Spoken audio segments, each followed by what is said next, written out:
আসসালামু আলাইকুম লিসেনার্স।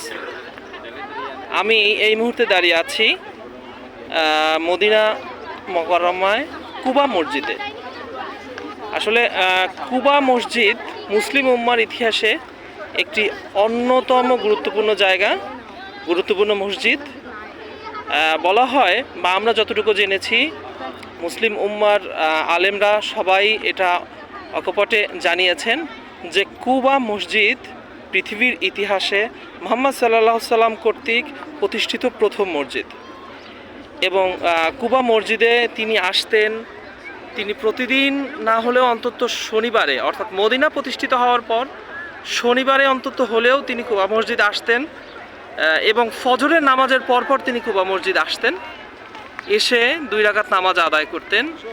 আমরা আজ সেই কুবা মসজিদে এসেছি, আপনাদের কুবা মসজিদের দৃশ্যগুলো দেখাচ্ছি।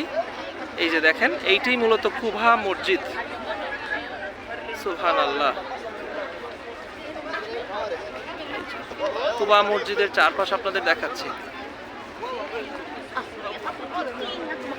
মুহাম্মদ সাল্লাল্লাহু আলাইহি সাল্লাম কর্তৃক প্রতিষ্ঠিত প্রথম মসজিদ কুবা মসজিদ। প্রচুর রোদ।